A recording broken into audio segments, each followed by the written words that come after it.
ਸਤਿ ਸ਼੍ਰੀ ਅਕਾਲ। ਲੋਕ ਰਾਣਾ ਪੰਜਾਬੀ ਦੇਖ ਰਹੇ ਸਾਰੇ ਦੋਸਤਾਂ ਨੂੰ ਜੀ ਆਇਆਂ। ਮੈਂ ਗੁਰਜਿੰਦਰ ਸਿੰਘ ਭੰਗੂ ਤੇ ਮੇਰੇ ਨਾਲ ਸ਼੍ਰੋਮਣੀ ਅਕਾਲੀ ਦਲ ਅੰਮ੍ਰਿਤਸਰ ਤੋਂ ਪ੍ਰੋਫੈਸਰ ਮਹਿੰਦਰਪਾਲ ਜੀ। ਮਹਿੰਦਰਪਾਲ ਜੀ, ਬਹੁਤ ਬਹੁਤ ਸਵਾਗਤ ਤੁਹਾਡਾ। ਬਹੁਤ ਸ਼ੁਕਰੀਆ ਜੀ। ਜੀ ਦੋਸਤੋ, ਲਗਾਤਾਰ ਅਸੀਂ ਵੀ ਕਈ ਪ੍ਰੋਗਰਾਮਾਂ ਦੇ ਵਿੱਚ ਡਿਸਕਸ ਕਰ ਚੁੱਕੇ ਹਾਂ ਕਿ ਸਰਦਾਰ ਸਿਮਰਨਜੀਤ ਸਿੰਘ ਮਾਨ ਵੱਲੋਂ ਜੋ ਇੱਕ ਬਿਆਨ ਦਿੱਤਾ ਗਿਆ ਸੀ ਕਿ ਸ਼ਹੀਦੇ ਆਜ਼ਮ ਸਰਦਾਰ ਭਗਤ ਸਿੰਘ ਨੂੰ ਲੈ ਕੇ, ਉਸੇ ਤੇ ਅੱਜ ਮਹਿੰਦਰਪਾਲ ਜੀ ਨਾਲ ਥੋੜ੍ਹਾ ਜਿਹਾ ਖੁੱਲ੍ਹ ਕੇ ਵਿਚਾਰ ਚਰਚਾ ਕਰਾਂਗੇ, ਕਿਉਂਕਿ ਸ਼੍ਰੋਮਣੀ ਅਕਾਲੀ ਦਲ ਅੰਮ੍ਰਿਤਸਰ ਦੇ ਵੱਡੇ ਲੀਡਰ ਨੇ, ਸਰਦਾਰ ਸਿਮਰਨਜੀਤ ਸਿੰਘ ਮਾਨ ਦੇ ਸਭ ਤੋਂ ਨੇੜੇ ਨੇ। ਸਰਦਾਰ ਸਿਮਰਨਜੀਤ ਸਿੰਘ ਮਾਨ ਨਾਲ ਗੱਲ ਕਰੀ, ਸਰਦਾਰ ਮਹਿੰਦਰਪਾਲ ਸਿੰਘ ਜੀ ਨਾਲ ਗੱਲ ਕਰੀ, ਇੱਕੋ ਗੱਲ ਹੋਈ। ਮਹਿੰਦਰਪਾਲ ਜੀ, ਆਖਰ ਕੀ ਅੱਜ ਦੇ ਜੋ ਪੰਜਾਬ ਦੀ ਰਾਜਨੀਤੀ ਸੀ ਜਾਂ ਜੋ ਸਾਡਾ ਸਮਾਜ ਹੈ ਪੰਜਾਬ ਦਾ, ਇਹਦੇ 'ਚ ਜੋ ਬਿਆਨ ਦਿੱਤਾ ਗਿਆ ਸਰਦਾਰ ਸਿਮਰਨਜੀਤ ਸਿੰਘ ਮਾਨ ਵੱਲੋਂ, ਪਹਿਲਾਂ ਵੀ ਕਿੰਨੇ ਵਾਰ ਆਹ ਗੱਲ ਹੋਈ ਕਿ ਸ਼ਹੀਦ ਆਜ਼ਮ ਸਰਦਾਰ ਭਗਤ ਸਿੰਘ ਉਹ ਕੋਈ ਸ਼ਹੀਦ ਨਹੀਂ, ਉਹ ਅੱਤਵਾਦੀ ਨੇ। ਕੀ ਇਸ ਸਮੇਂ ਜਾਂ ਸਮਾਂ ਭਾਵੇਂ ਕੋਈ ਵੀ ਹੋਵੇ, ਲੋੜ ਹੈ ਸੀ ਇਹ ਗੱਲ ਕਰਨ ਦੀ? ਦੇਖੋ, ਜਿਹੜਾ ਤੁਸੀਂ ਜਿਸ ਤਰ੍ਹਾਂ ਸਵਾਲ ਪੁੱਛਿਆ ਉਸ ਤਰ੍ਹਾਂ ਤਾਂ ਮੈਂ ਕਹਿ ਸਕਦਾ ਕਿ ਅੱਜ ਦੇ ਸਮੇਂ ਦੇ ਵਿੱਚ ਇਹ ਬਿਲਕੁਲ ਲੋੜ ਨਹੀਂ ਸੀ। ਪਰ ਕੀ ਇਹ ਇਸ ਤਰ੍ਹਾਂ ਹੀ ਪੁੱਛਿਆ ਗਿਆ ਜਿਸ ਤਰ੍ਹਾਂ ਤੁਸੀਂ ਮੈਨੂੰ ਪੁੱਛਿਆ? ਇਸ ਤਰ੍ਹਾਂ ਨਹੀਂ ਹੋਇਆ। ਇਹ ਥੋੜ੍ਹਾ ਜਿਹਾ ਆਪਾਂ ਨੂੰ ਸਮਝਣਾ ਪਊਗਾ ਜੀ। ਪਹਿਲੀ ਗੱਲ ਤਾਂ ਇਹ ਹੈ ਕਿ ਜਿਹੜਾ ਭਗਤ ਸਿੰਘ ਜੀ ਦਾ ਤੇ ਸਾਡੀ ਪਾਰਟੀ ਦਾ ਜਿਹੜਾ ਇਹ ਇੰਨਾ ਰਿਫਟ ਦੇ ਰੂਪ ਵਿੱਚ ਦਿਸ ਰਿਹਾ ਹੈ, ਉਹਦਾ ਬੇਸਿਕ ਕਾਰਨ ਕੀ ਹੈ, ਇਹਦੇ ਵੱਲ ਆਪਾਂ ਨੂੰ ਜ਼ਰੂਰ ਜਾਣਨਾ ਚਾਹੀਦਾ ਹੈ। ਇਹ ਗੱਲ ਅੱਜ 2022 ਹੈ, ਪਰ ਮੈਂ ਸਿੱਧੀ ਗੱਲ 2007 ਦੀ ਕਰਦਾ। ਪਟਿਆਲੇ ਦੇ ਵਿੱਚ ਇੱਕ ਪ੍ਰਧਾਨ ਸਾਹਿਬ ਦੀ, ਮਾਨ ਸਾਹਿਬ ਦੀ ਪ੍ਰੈਸ ਕਾਨਫਰੰਸ ਸੀ ਫਲਾਈਓਵਰ ਹੋਟਲ ਦੇ ਵਿੱਚ ਜੀ। ਉੱਥੋਂ ਇਹ ਗੱਲ ਸ਼ੁਰੂ ਹੋਈ ਹੈ 2007 ਤੋਂ। ਉੱਥੇ ਕੀ ਹੋਇਆ ਕਿ ਪ੍ਰਧਾਨ ਸਾਹਿਬ ਨੇ ਪ੍ਰੈਸ ਕਾਨਫਰੰਸ ਦੇ ਵਿੱਚ ਇਹ ਗੱਲ ਕਹੀ ਕਿ ਮੈਨੂੰ ਇਸ ਦੇਸ਼ ਦੀ ਸਮਝ ਨਹੀਂ ਆਉਂਦੀ ਵੀ ਜਿਹਨੇ ਸ਼ਹਾਦਤ ਦਿੱਤੀ, ਤੁਸੀਂ ਕਹਿੰਦੇ ਹੋ ਭਗਤ ਸਿੰਘ, ਉਹਨੂੰ ਵੀ ਤੁਸੀਂ ਸ਼ਹੀਦ ਕਹਿੰਦੇ ਹੋ, ਤੇ ਜਿਹਨੇ ਗਵਾਹੀ ਦਿੱਤੀ, ਅੰਗਰੇਜ਼ ਸਰਕਾਰ ਨਾਲ ਗੱਲਬਾਤ ਕੀਤੀ, ਮਹਾਤਮਾ ਗਾਂਧੀ ਨੇ, ਤੁਸੀਂ ਉਹਨੂੰ ਵੀ ਇੰਡੀਪੈਂਡੈਂਸ ਦਾ ਹੀਰੋ ਮੰਨਦੇ ਹੋ। ਵੀ ਤੁਸੀਂ ਆਪਾ ਵਿਰੋਧੀ ਲੋਕਾਂ ਨੂੰ ਇੱਕੋ ਹੀ ਦੇਸ਼ ਦਾ ਸ਼ਹੀਦ ਨਾ ਮੰਨੋ, ਜਾਂ ਇਹਨੂੰ ਮੰਨ ਲਓ ਜਾਂ ਉਹਨੂੰ ਮੰਨ ਲਓ। ਇਹ ਗੱਲ ਜ਼ਰੂਰ ਕਹੀ ਸੀ ਸਿਮਰਨਜੀਤ ਸਿੰਘ ਮਾਨ ਨੇ, ਵਿਦਆਊਟ ਇਹ ਕਿਹਾ ਕਿ ਕੌਣ ਸ਼ਹੀਦ ਹੈ ਜਾਂ ਨਹੀਂ ਹੈ। ਸੋ ਉੱਥੋਂ ਪੱਤਰਕਾਰ ਨੇ ਸਵਾਲ ਪੁੱਛਿਆ, ਇਹਦਾ ਮਤਲਬ ਹੈ ਤੁਸੀਂ ਭਗਤ ਸਿੰਘ ਨੂੰ ਸ਼ਹੀਦ ਨਹੀਂ ਮੰਨਦੇ? ਉਹ ਕਹਿੰਦਾ ਇਹ ਮੈਂ ਨਹੀਂ, ਇਹ ਗਾਂਧੀ ਨੂੰ ਪੁੱਛੋ, ਮੈਂ ਨਹੀਂ ਮੰਨਦਾ। ਉਹਦੇ ਆਧਾਰ ਨੇ। ਉਹਨਾਂ ਨੇ ਉਦੋਂ ਵੀ ਇਹ ਗੱਲ ਕਹੀ ਸੀ, ਉਹਨਾਂ ਨੇ ਅੱਜ ਵੀ ਇਹ ਗੱਲ ਕਹੀ ਕਿ ਕੋਈ ਬੰਦਾ ਜਦੋਂ ਕਿਸੇ ਇਨੋਸੈਂਟ ਨੂੰ ਮਾਰੂਗਾ, ਉਹ ਸ਼ਹੀਦ ਦੀ ਕੈਟਾਗਰੀ 'ਚ UNO ਦੇ ਕਾਨੂੰਨਾਂ ਮੁਤਾਬਕ ਨਹੀਂ ਹੋਏਗਾ। ਇਹੀ ਲੌਜਿਕ ਅਸੀਂ ਅੱਜ ਵੀ ਕਹਿੰਦੇ ਹਾਂ, ਇਹੀ ਲੌਜਿਕ ਅਸੀਂ ਉਦੋਂ ਕਿਹਾ ਸੀ। ਉਸ ਤੋਂ ਬਾਅਦ ਵਧੀਆ ਗੱਲ ਇਹ ਹੋਈ ਕਿ ਪਟਿਆਲਾ ਪੁਲਿਸ ਨੇ ਸਿਮਰਨਜੀਤ ਸਿੰਘ ਮਾਨ ਦੇ ਉਸ ਬਿਆਨ ਤੇ 2007 'ਚ ਸਾਡੇ ਤੇ ਕੇਸ ਕਰਤਾ। ਪ੍ਰਧਾਨ ਸਾਹਿਬ ਅੰਦਰ ਗਏ, ਜੇਲ੍ਹ 'ਚ, ਪਟਿਆਲਾ ਜੇਲ੍ਹ 'ਚ ਗਏ, ਜ਼ਮਾਨਤ ਹੋਈ। 5 ਸਾਲ ਕੇਸ ਲੜਿਆ ਸੀ ਪਟਿਆਲੇ ਦੀ ਅਦਾਲਤ 'ਚ, ਇਹੀ ਕੇਸ, ਆਹੀ ਗੱਲ ਕਹਿਣ ਤੇ 5 ਸਾਲ ਬਾਅਦ ਪਟਿਆਲੇ ਵਿੱਚ ਹੀ ਜਸਟਿਸ ਜੈਨ ਨੇ ਬਾਇੱਜ਼ਤ ਮਾਨ ਸਾਹਿਬ ਨੂੰ ਬਰੀ ਕਰਤਾ। ਔਰ ਮੈਂ ਇੱਥੇ ਜ਼ਰੂਰ ਇੱਕ ਰਿਕਾਰਡ ਦੇ ਵਿੱਚ ਦੱਸਣਾ ਚਾਹੁੰਦਾ ਕਿ ਉਸ ਕੇਸ ਦੌਰਾਨ ਸਰਦਾਰ ਭਗਤ ਸਿੰਘ ਜੀ ਦਾ ਭਾਣਜਾ ਪ੍ਰੋਫੈਸਰ ਜਗਮੋਹਨ ਸਿੰਘ, ਉਹ ਵੀ ਗਵਾਹੀ ਦੇਣ ਆਏ ਸੀ। ਤੇ ਅਖੀਰ 'ਚ ਸਾਡੇ ਵਕੀਲ ਬਰਜਿੰਦਰ ਸਿੰਘ ਸੋਢੀ ਨੂੰ ਉਹ ਹੱਥ ਜੋੜ ਕੇ ਗਏ ਸੀ ਵੀ ਮੈਨੂੰ ਹੋਰ ਗ੍ਰਿਲ ਨਾ ਕਰੋ, ਮੈਂ ਜੋ ਕਹਿਣਾ ਸੀ ਉਹ ਮੈਂ ਕਹਿਤਾ, ਹੋਰ ਸਵਾਲਾਂ ਦੇ ਜਵਾਬ ਮੇਰੇ ਕੋਲ ਨਹੀਂ ਹੈਗੇ। ਇਹ ਇੱਕ ਸਾਡੇ ਅੱਖਾਂ ਨੇ, ਸਾਡੇ ਦਿਮਾਗ ਨੇ ਗੱਲਾਂ ਜੋ ਸੁਣੀਆਂ ਨੇ, ਮੈਂ ਉਹ ਕਹਿਣਾ ਵੀ ਉਦੋਂ ਤਾਂ ਗੱਲ ਹੋਈ ਸੀ। ਪਰ ਤੁਸੀਂ ਇਹ ਗੱਲ ਕਹਿੰਦੇ ਹੋ ਕਿ ਸਿੱਧੇ ਤੌਰ ਤੇ ਨਹੀਂ ਕਿਹਾ ਗਿਆ, ਪਰ ਸਿਮਰਨਜੀਤ ਸਿੰਘ ਮਾਨ ਦੇ ਬੇਟੇ ਵੱਲੋਂ ਤਾਂ ਚਿੱਠੀ ਲਿਖ ਦਿੱਤੀ ਗਈ ਕਿ ਅਜਾਇਬ ਘਰ ਦੇ ਵਿੱਚੋਂ ਸ਼ਹੀਦ ਭਗਤ ਸਿੰਘ ਦੀ ਫੋਟੋ ਲਾਈ ਜਾਵੇ। ਮੈਂ ਤੁਹਾਨੂੰ ਉੱਥੇ ਆ ਰਿਹਾ ਹਾਂ ਜੀ। ਮੈਂ ਤੁਹਾਨੂੰ ਕਿਹਾ ਵੀ ਅੱਜ ਕਿਉਂ ਚੱਲੀ ਗੱਲ। 14 ਜੁਲਾਈ ਨੂੰ ਸਿਮਰਨਜੀਤ ਸਿੰਘ ਮਾਨ ਪੰਜਾਬ ਤੋਂ ਦਿੱਲੀ ਵੱਲ ਜਾ ਰਹੇ ਸੀ, ਕਿਉਂਕਿ 18 ਤੋਂ ਸੈਸ਼ਨ ਸ਼ੁਰੂ ਹੋਣਾ ਸੀ। 14 ਸ਼ਾਮ ਨੂੰ ਪਹੁੰਚ ਕੇ ਉਹਨਾਂ ਨੇ 2-3 ਦਿਨ ਉੱਥੇ ਰਹਿਣਾ ਸੀ, ਤੇ ਫਿਰ ਸੈਸ਼ਨ ਦੇ ਵਿੱਚ ਉਹਨਾਂ ਨੇ ਨਵੇਂ MP ਦੇ ਤੌਰ ਤੇ ਭਾਗ ਲੈਣਾ ਸੀ।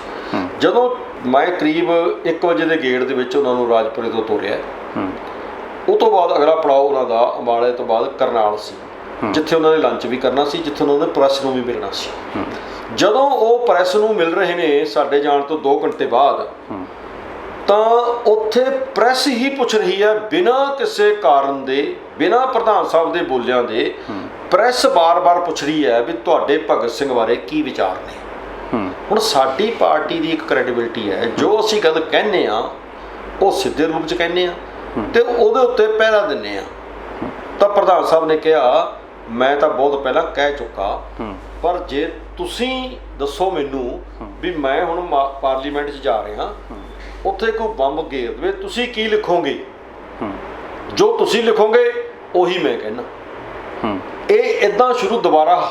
ਇਹਦਾ ਮਤਲਬ ਇਹ ਹੈ, ਅਸੀਂ ਸਮਝਦੇ ਹਾਂ ਜਿਹੜੀ ਇੰਡੀਅਨ ਸਟੇਟ ਹੈ ਉਹ ਸਿਮਰਨਜੀਤ ਸਿੰਘ ਮਾਨ ਨੂੰ ਇਹ ਗੱਲ ਬਾਰ-ਬਾਰ ਉਹਦੇ ਮੂੰਹ 'ਚ ਪਾਉਣਾ ਚਾਹੁੰਦੀ ਹੈ ਕਿ ਇਹ ਗੱਲ ਜੀਵਤ ਰਹੇ, ਤਾਂ ਜੋ ਜਿਹੜੀ ਆਪ ਦੀ ਸਰਕਾਰ ਇੱਥੇ ਬਣੀ ਹੈ ਜਾਂ ਜਿਹੜਾ ਸਿਮਰਨਜੀਤ ਸਿੰਘ ਮਾਨ ਦੀ ਜਿਹੜੀ ਜਿਸ ਸੋਚ ਨੂੰ ਰਿਪਰੈਜ਼ੈਂਟ ਕਰਦੇ ਨੇ ਉਹਦੇ ਵਿੱਚ ਉਭਾਰ ਆਇਆ ਸੰਗਰੂਰ ਦੀ ਇਲੈਕਸ਼ਨ ਤੋਂ ਬਾਅਦ, ਉਹਦੇ ਤੇ ਕੁਐਸਚਨ ਮਾਰਕ ਲਾਈਏ ਤਾਂ ਜੋ ਪਾਰਲੀਮੈਂਟ 'ਚ ਜਾਣ ਤੋਂ ਪਹਿਲਾਂ ਇਹਦੇ ਤੇ ਮਾਨਸਿਕ ਤੌਰ ਤੇ ਦਬਾਅ ਰਹੇ। ਕਿਉਂ?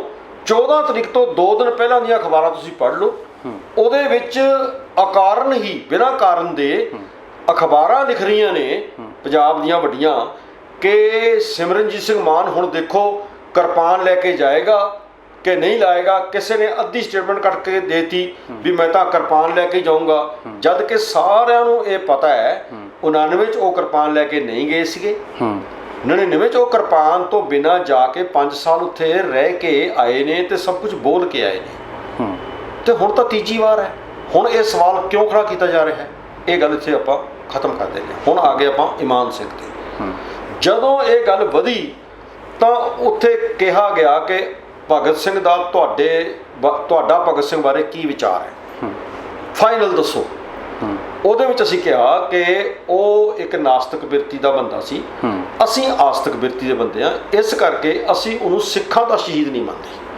ਆਹੀ ਗੱਲ ਵਿਰੋਧੀ ਕਹਿੰਦੇ ਨੇ ਜਦੋਂ ਗੱਲ ਚੱਲਦੀ ਆ। ਉਹ ਕਹਿੰਦੇ ਵੀ ਅਸਲ ਦੇ ਵਿੱਚ ਗੱਲ ਆਹ ਕਿ ਪਾਰਟੀ ਸ਼੍ਰੋਮਣੀ ਅਕਾਲੀ ਦਲ ਅੰਮ੍ਰਿਤਸਰ ਇਸ ਕਰਕੇ ਸ਼ਹੀਦ ਨਹੀਂ ਮੰਨਦੀ ਕਿ ਸ਼ਹੀਦ ਭਗਤ ਸਿੰਘ ਸਿੱਖਾਂ ਦੇ ਸ਼ਹੀਦ ਨਹੀਂ ਸੀ।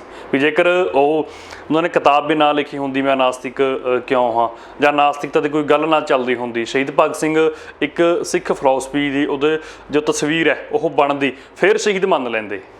ਨਹੀਂ, ਗੱਲ ਇਹ ਹੈ ਕਿ ਸਾਡੇ ਸ਼ਹੀਦ ਮੰਨਣ ਜਾਂ ਨਾ ਮੰਨਣ ਨਾਲ ਭਗਤ ਸਿੰਘ ਸ਼ਹੀਦ ਹੈ ਜਾਂ ਨਹੀਂ ਇਹਦੇ ਤੇ ਫਰਕ ਨਹੀਂ ਪੈਣਾ। ਮੈਂ ਇਹ ਗੱਲ ਕਹਿਣਾ ਕਿ ਜਦੋਂ ਸਾਨੂੰ ਪੁੱਛਿਆ ਜਾਂਦਾ ਹੈ, ਸਾਡੇ ਕੋਲ ਇੱਕ ਬੜੀ ਵੱਡੀ ਫਹਿਰਿਸਤ ਹੈ ਸ਼ਹੀਦਾਂ ਦੀ, ਉਹਨਾਂ ਦੀ ਆਈਡੀਓਲੋਜੀ ਇਸ ਖਿੱਤੇ ਦੀ, ਇਸ ਧਰਤੀ ਦੀ ਹੈ। ਜਦੋਂ ਇਹ ਪਰਤ ਖੁੱਲੀ ਹੈ ਫਿਰ ਅਸੀਂ ਇਹ ਗੱਲ ਕਹੀ ਹੈ, ਜਿਹੜੀ ਗੱਲ ਹੁਣ ਚੱਲ ਰਹੀ ਹੈ ਕਿ ਉਹ ਇੱਕ ਨਾਸਤਿਕ ਵਿਚਾਰਧਾਰਾ ਨੂੰ ਮੰਨਣ ਵਾਲਾ ਇਨਸਾਨ ਹੈ। ਉਹਦੇ ਲਈ ਲੈਨਨ ਤੇ ਕਾਰਲ ਮਾਰਕਸ ਜਿਹੜੇ ਨੇ ਉਹ ਜ਼ਿਆਦਾ ਮਹੱਤਵਪੂਰਨ ਨੇ, ਤੇ ਸਿੱਖ ਗੁਰੂ ਸਾਹਿਬਾਨ ਦੀ ਜਿਹੜੀ ਆਈਡੀਓਲੋਜੀ ਇਸ ਧਰਤੀ ਦੀ ਆਈਡੀਓਲੋਜੀ ਹੈ, ਜਿੱਥੇ ਉਹਨਾਂ ਨੇ ਪ੍ਰੈਕਟੀਕਲੀ ਜੰਗਾਂ ਲੜੀਆਂ ਨੇ, ਉਹਨੂੰ ਉਹ ਰਿਪਰੈਜ਼ੈਂਟ ਨਹੀਂ ਕਰਦਾ। ਉਹਨੂੰ ਨਹੀਂ ਦਿੰਦਾ। ਕਿਉਂਕਿ ਉਹਦੇ ਪਿਤਾ ਜੀ, ਉਹਦੇ ਦਾਦਾ ਜੀ ਆਰੀਆ ਸਮਾਜ ਦੇ ਪੱਕੇ ਜਿਹੜੇ ਨੇ ਉਹ ਆਈਡੀਓਲੋਜਿਸਟ ਨੇ। ਉਹਨਾਂ ਦੇ ਬੀਬੀ ਜੀ, ਮਾਤਾ ਜੀ, ਮਦਰ ਉਹਨਾਂ ਦੇ, ਜਿਵੇਂ ਕਿ ਜਿਸ ਘਰ 'ਚ ਉਹ ਪੈਦਾ ਹੋਏ ਬੀਬੀ ਜੀ, ਉੱਥੇ ਉਹਨਾਂ ਦਾ ਨਾਮ ਬੇਅੰਤ ਕੌਰ ਰੱਖਿਆ ਗਿਆ।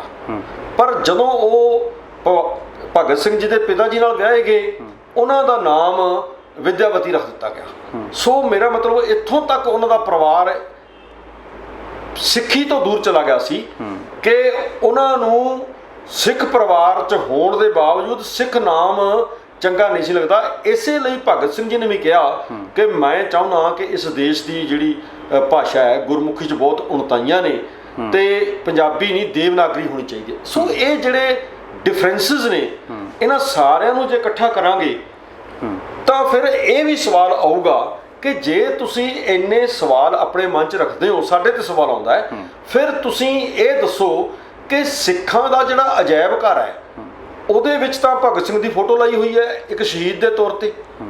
ਫਿਰ ਉਸ ਸੋਚ ਦੇ ਤੌਰ ਤੇ ਅਸੀਂ ਆਪਣੀ ਜ਼ਿੰਮੇਵਾਰੀ ਸਮਝਦੇ ਹਾਂ। ਸਿਰਫ ਅਸੀਂ SGPC ਨੂੰ ਇੱਕ ਸਵਾਲ ਕੀਤਾ ਹੈ ਅਦਾਰੇ ਦੇ ਤੌਰ ਤੇ ਵੀ ਜਿਹੜਾ ਤੁਹਾਡੇ ਅਧੀਨ ਅਦਾਰਾ ਅਜਾਇਬ ਘਰ ਚੱਲ ਰਿਹਾ ਹੈ, ਉਹਦੇ ਵਿੱਚ ਫਿਰ ਇੱਕ ਆਸਤਕ ਜਗ੍ਹਾ ਤੇ, ਧਾਰਮਿਕ ਜਗ੍ਹਾ ਤੇ ਇੱਕ ਜਿਹੜਾ ਬੰਦਾ ਆਪਣੇ ਆਪ ਨੂੰ ਨਾਸਤਕ ਕਹਿ ਕੇ ਖੁਸ਼ ਹੈ ਜਾਂ ਉਸ ਵਿਚਾਰਧਾਰਾ ਨੂੰ ਮੰਨਦਾ ਹੈ, ਫਿਰ ਉਹਦੀ ਫੋਟੋ ਕਿਉਂ? ਅਸੀਂ ਕਿਉਂ ਪੈਦਾ ਕੀਤੀ ਹੈ ਹਜੇ, ਇਹ ਡਿਬੇਟ ਚੱਲੂਗੀ। ਉਹਦੇ 'ਚ ਦੇਖਿਆ ਜਾਊਗਾ ਕਿ ਉਹ ਜਿਹੜਾ ਨਾਸਤਕ ਹੈ ਉਹਦੀ ਲੱਗ ਸਕਦੀ ਹੈ, ਹੋ ਸਕਦਾ ਉਹ ਸਾਨੂੰ ਕਨਵਿੰਸ ਕਰ ਲੈਣ, ਹੋ ਸਕਦਾ ਅਸੀਂ ਉਹਨਾਂ ਨੂੰ ਕਨਵਿੰਸ। It is ਡਿਬੇਟੇਬਲ। ਇਹ ਤਾਂ ਵਿਚਾਰਧਾਰਕ ਪੱਖ ਹੈ ਸਾਡਾ। ਹਾਂਜੀ, ਨਾਸਤਿਕਤਾ ਦੀ ਗੱਲ ਆ ਗਈ। ਜੇਕਰ ਸ਼ਹੀਦ ਭਗਤ ਸਿੰਘ ਨਾਸਤਿਕ ਸੀ, ਕੀ ਉਹਨਾਂ ਦੀ ਫਿਰ ਆਪਾਂ ਕੁਰਬਾਨੀ ਨੂੰ ਨਕਾਰ ਦਾਂਗੇ ਜੋ ਦੇਸ਼ ਲਈ ਉਹਨਾਂ ਦੀ ਕੁਰਬਾਨੀ ਹੈ? ਤੁਸੀਂ ਕਹਿੰਦੇ ਕਿ ਉਹ ਸ਼ਹੀਦ ਨਹੀਂ, ਉਹ ਲੜਾਈ ਤਾਂ ਦੇਸ਼ ਲਈ ਨਾ ਹੋ, ਛੋਟੀ ਉਮਰ ਦੇ ਵਿੱਚ ਫਾਂਸੀ ਤੇ ਚੜ੍ਹੇ ਅੰਗਰੇਜ਼ ਹਕੂਮਤ ਨੇ ਉਹਨਾਂ ਨੂੰ ਫਾਂਸੀ ਤੇ ਲਟਕਾਤਾ। ਕੀ ਫਿਰ ਨਾਸਤਿਕ ਹੋਣ ਦੇ ਕਾਰਨ ਆਪਾਂ ਉਹਨਾਂ ਦੀ ਕੁਰਬਾਨੀ ਨੂੰ ਨਕਾਰ ਦਾਂਗੇ? ਮੈਂ ਇਹੀ ਗੱਲ ਦੁਬਾਰਾ ਕਹੂੰਗਾ, ਜਿਸ ਦੇਸ਼ ਦੇ ਲਈ ਜਿਨ੍ਹਾਂ ਹਾਲਾਤਾਂ ਦੇ ਵਿੱਚ ਆਹ 47 ਵਾਲੀ ਵੰਡ ਹੋਈ ਹੈ, ਉੱਥੇ ਦੋ ਵਿਚਾਰਧਾਵਾਂ ਅੱਜ 75 ਸਾਲ ਬਾਅਦ ਸਾਹਮਣੇ ਆ ਗਈਆਂ ਕਿ ਇੱਕ ਉਹ ਲੋਕ ਜਿਹੜੇ ਕਹਿੰਦੇ ਨੇ ਕਿ 47 'ਚ ਇੱਕ ਆਜ਼ਾਦੀ ਮਿਲੀ ਹੈ, ਉਹਨਾਂ ਲੋਕਾਂ ਨੂੰ ਭਗਤ ਸਿੰਘ ਰਿਪਰੈਜ਼ੈਂਟ ਕਰਦੇ ਨੇ ਤੇ ਉਹਨਾਂ ਵਾਸਤੇ ਉਹ ਸ਼ਹੀਦ ਨੇ। ਸਾਡਾ ਕੋਈ ਸਵਾਲ ਨਹੀਂ ਹੈ ਇਸ 'ਤੇ। ਪਰ ਜੋ ਵਾਅਦੇ ਸਿੱਖਾਂ ਨਾਲ ਕੀਤੇ ਗਏ, ਉਹ ਵਾਅਦਿਆਂ ਵਿੱਚ ਜਿਸ ਧਿਰ ਨੇ ਸਾਡੇ ਨਾਲ ਵਿਸ਼ਵਾਸਘਾਤ ਕੀਤਾ, ਹੁਣ ਇੱਥੇ ਲਾਈਨ ਇੰਨੀ ਵੱਡੀ ਹੋ ਗਈ, ਜਿਨ੍ਹਾਂ ਨੇ ਵਿਸ਼ਵਾਸਘਾਤ ਕੀਤਾ ਸਿੱਖਾਂ ਨਾਲ, ਉਹਨਾਂ ਦਾ ਸ਼ਹੀਦ ਭਗਤ ਸਿੰਘ ਹੈ। ਸਾਡਾ ਸ਼ਹੀਦ ਭਗਤ ਸਿੰਘ ਨਹੀਂ। ਸਾਡੀ ਲੜਾਈ ਫਿਰ ਉਸ 47 ਦੇ ਜੇ ਵਿਸ਼ਵਾਸਘਾਤ ਤੋਂ ਬਾਅਦ ਸਾਡੀ 78-84 ਦੇ ਵਿੱਚ ਬਹੁਤ ਵੱਡੀ ਲੜਾਈ ਹੋਈ। ਅਸੀਂ ਉਸ ਲੜਾਈ ਦੇ ਅਗਲੇ ਫੋਲੋਅਰ ਹਾਂ। ਜੋ ਮੈਂ ਹਾਂ, ਸਿਮਰਨਜੀਤ ਸਿੰਘ ਮਾਨ ਨੇ ਸਾਡੀ ਪਾਰਟੀ ਹੈ। ਉਹ ਪਾਰਟੀ ਜਿਸ ਸੋਚ ਨੂੰ ਰਿਪਰੈਜ਼ੈਂਟ ਕਰਦੀ ਹੈ ਜਾਂ ਪਹਿਰੇਦਾਰੀ ਕਰਦੀ ਹੈ, ਉਹਦੇ ਵਿੱਚ ਕਿਸੇ ਤਰ੍ਹਾਂ ਵੀ ਭਗਤ ਸਿੰਘ ਇੱਕ ਸ਼ਹੀਦ ਦੇ ਤੌਰ ਤੇ ਫਿੱਟ ਨਹੀਂ ਬੈਠਦਾ। ਤਾਂ ਕਰਕੇ ਅਸੀਂ ਕਹਿੰਦੇ ਹਾਂ, ਜਿਵੇਂ ਹੁਣ ਕਿਊਬਾ 'ਚ ਜਾਵਾਂਗੇ, ਕਿਊਬਾ ਦੇ ਵਿੱਚ ਚੀ ਗਵੇਰਾ ਨੂੰ ਕੋਈ ਸ਼ਹੀਦ ਮੰਨਦਾ ਹੈ, ਤਾਂ ਅਸੀਂ ਇਹੀ ਕਹਾਂਗੇ ਸਿੰਪਲੀ ਵੀ ਉਹ ਉਹਨਾਂ ਦਾ ਸ਼ਹੀਦ ਹੈ। ਸਾਡੇ ਸ਼ਹੀਦ ਭਿੰਡਰਾਂਵਾਲੇ ਨੇ, ਸਾਡੇ ਸ਼ਹੀਦ ਸਵੇਗ ਸਿੰਘ ਜੀ ਨੇ, ਸਾਡੇ ਸ਼ਹੀਦ ਅਮਰੀਕ ਸਿੰਘ ਜੀ, ਜਾਂ ਹੋਰ ਲੰਬੀ ਫਹਿਰਿਸਤ ਹੈ। ਜਿਵੇਂ ਅੱਜ 29 ਨੂੰ ਅੱਜ ਬੁੱਧ ਸਿੰਘ ਵਾਲਾ ਦਾ ਸ਼ਹੀਦੀ ਦਿਨ ਹੈ, ਗੁਰਜੰਟ ਸਿੰਘ, ਅਸੀਂ ਉਹਨਾਂ ਨੂੰ ਮੰਨਦੇ ਹਾਂ। ਸੋ ਉੱਥੇ ਆ ਕੇ ਇਹ ਪਾੜਾ ਹੋਰ ਵੱਧ ਜਾਂਦਾ ਹੈ। ਤੇ ਜਿਹੜੇ ਬੰਦੇ ਇਹਨਾਂ ਨੂੰ ਆਪਣਾ ਸ਼ਹੀਦ ਮੰਨਦੇ ਨੇ, ਸਾਡੇ ਤੋਂ ਉਹ ਬਹੁਤ ਦੂਰ ਹੋ ਗਏ ਨੇ ਆਈਡੀਓਲੋਜੀਕਲੀ, ਤੇ ਸਾਡੇ ਨਾਲ ਬੇਇਨਸਾਫੀ ਦੇ ਤੌਰ ਤੇ ਉਸ ਧਿਰ ਨੇ ਬਹੁਤ ਧੋਖਾ ਕੀਤਾ ਹੈ, ਜਿਹੜਾ ਕਿ ਭਗਤ ਸਿੰਘ ਨੂੰ ਆਪਣਾ ਸ਼ਹੀਦ ਮੰਨਦਾ ਹੈ। ਫਿਰ ਅਸੀਂ ਜਦੋਂ ਉਹਨਾਂ ਨਾਲ ਚੱਲਦੇ ਹੀ ਨਹੀਂ ਹਾਂ, ਫਿਰ ਇਸ ਕਰਕੇ ਸਾਡਾ ਵਖਰੇਵਾਂ ਜਿਹੜਾ ਹੈ ਸਾਡੇ ਹਿਸਾਬ ਨਾਲ ਉਹ ਕੁਦਰਤੀ ਹੈ। ਤੁਸੀਂ ਕਹਿੰਦੇ ਹੋ ਕਿ ਇਨੋਸੈਂਟ ਮਾਰੇ ਗਏ ਚੰਦਨ ਸਿੰਘ ਜਾਂ ਹੋਰ। ਜਦੋਂ ਕੌਮਾਂ ਦੀ ਲੜਾਈਆਂ ਹੁੰਦੀਆਂ ਨੇ ਤਾਂ ਜ਼ਰੂਰ ਇਹੋ ਜਿਹੀਆਂ ਗੱਲਾਂ ਵਾਪਰਦੀਆਂ ਹੁੰਦੀਆਂ ਨੇ। ਆਪਾਂ ਜਦੋਂ ਸਿੱਖ ਖਾੜਕੂ ਸੰਘਰਸ਼ ਦੀ ਵੀ ਆਪਾਂ ਗੱਲ ਕਰਦੇ ਹਾਂ, ਕਿੰਨੇ ਜਦੋਂ ਹਮਲੇ ਲਾਏ ਗਏ ਸਿੱਖਾਂ ਵੱਲੋਂ, ਦੁਸ਼ਮਣ ਸੋਧੇ ਗਏ, ਉਦੋਂ ਵੀ ਬੜੇ ਇਨੋਸੈਂਟ ਵਿੱਚ ਲੋਕ ਆ ਝੁਲਸੇ ਗਏ, ਵਿੱਚ ਆ ਗਏ।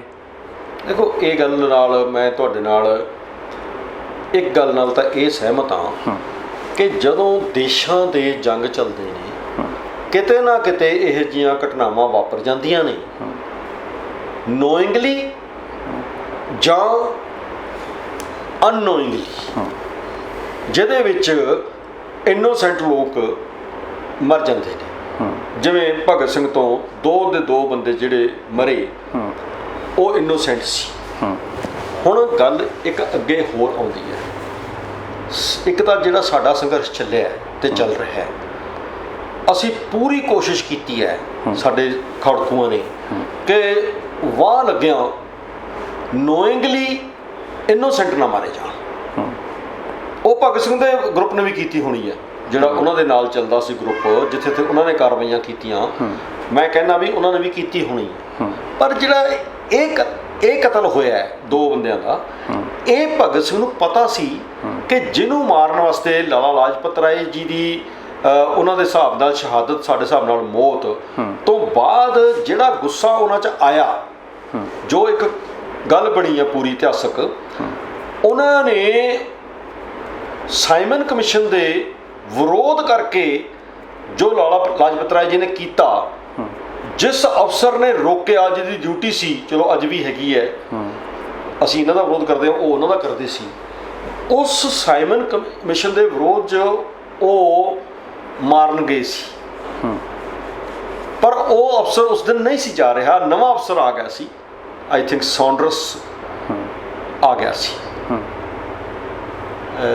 ਮਾਰਨ ਉਹ ਕਿਸੇ ਹੋਰ ਨੂੰ ਗਏ ਸੀ, ਮੈਨੂੰ ਸਕਾਟ ਨੂੰ ਮਾਰਨ ਗਏ ਸੀ, ਸਕਾਟ ਨੂੰ ਮਾਰਨ ਗਏ ਸਕਾਟ ਨੂੰ ਮਾਰਨ ਗਏ ਸੀ, ਸੀ, ਡਿਊਟੀ ਸੀਗੀ। ਸਾਂਡਰਸ ਆ ਗਿਆ ਸੀ। ਸਾਂਡਰਸ ਮਾਰਿਆ ਗਿਆ।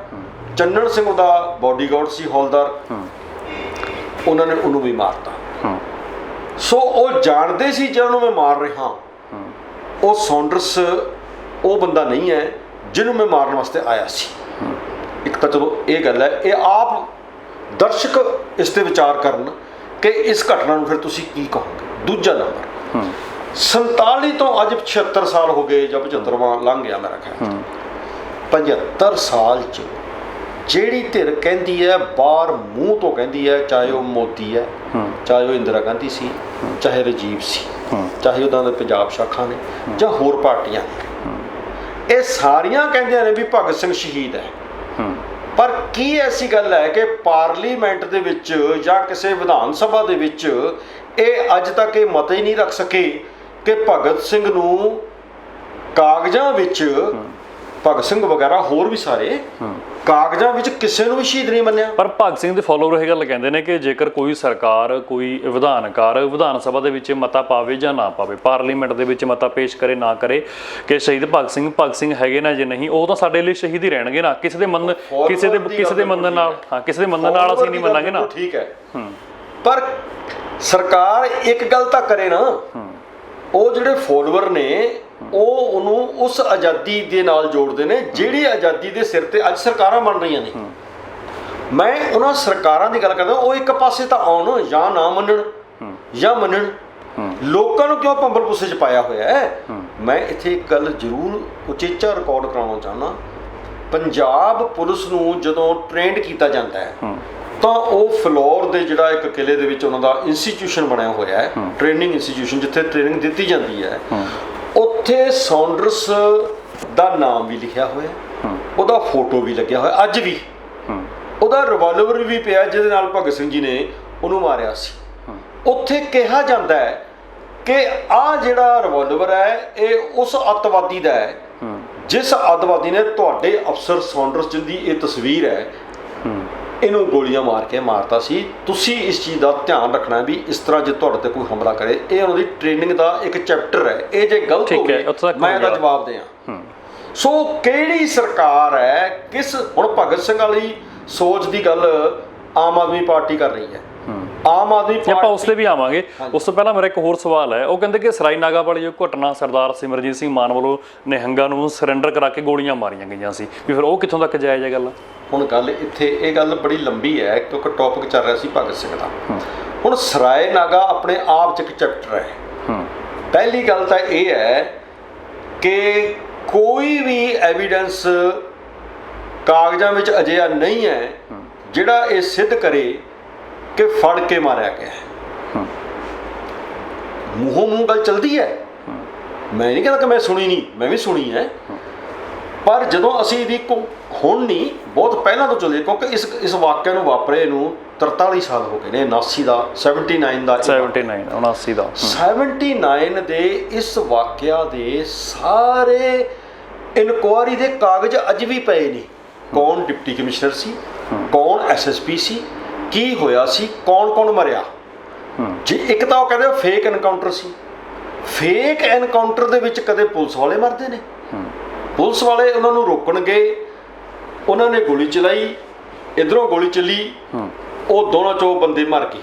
ਸੋ ਜਿਹੜਾ ਹੈਗਾ 79 ਵਾਲਾ ਸਰਾਏ ਨਾਗਾ ਵਾਲਾ, ਉਸ ਤੋਂ ਬਾਅਦ ਸਿਮਰਨਜੀਤ ਸਿੰਘ ਮਾਨ 84 ਤੱਕ ਭਾਰਤੀ ਪੁਲਿਸ, ਪੰਜਾਬ ਪੁਲਿਸ ਭਾਰਤੀ IPS ਦੇ ਤੌਰ ਤੇ ਡਿਊਟੀ ਨਿਭਾਉਂਦੇ ਰਹੇ ਨੇ।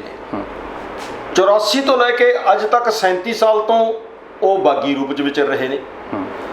ਕਿਉਂ ਨਹੀਂ ਫਿਰ ਸਰਕਾਰ ਨੇ ਜਾਂ ਨਵੀਆਂ ਤੋਂ ਨਵੀਆਂ ਸਰਕਾਰਾਂ ਨੇ ਜੇ ਉਹਨਾਂ ਦੀ ਭਾਸ਼ਾ ਦੇ ਵਿੱਚ ਸਿਮਰਨਜੀਤ ਸਿੰਘ ਮਾਨ ਦੋਸ਼ੀ ਸੀ, ਉਹਦੀ ਦੁਬਾਰਾ ਇਨਕੁਆਇਰੀ ਕਿਉਂ ਨਹੀਂ ਖੋਲ੍ਹੀ? ਇਹ ਤਾਂ ਸਰਕਾਰਾਂ ਦੀ ਜ਼ਿੰਮੇਵਾਰੀ ਹੈ ਨਾ, ਜ਼ਿੰਮੇਵਾਰੀ ਸਾਡੀ ਥੋੜ੍ਹੀ ਹੈ। ਉਹ ਤੋਂ ਬਾਅਦ ਲੋਕਾਂ ਨੇ ਉਹਨੂੰ 99 'ਚ ਜਿਤਾਤਾ।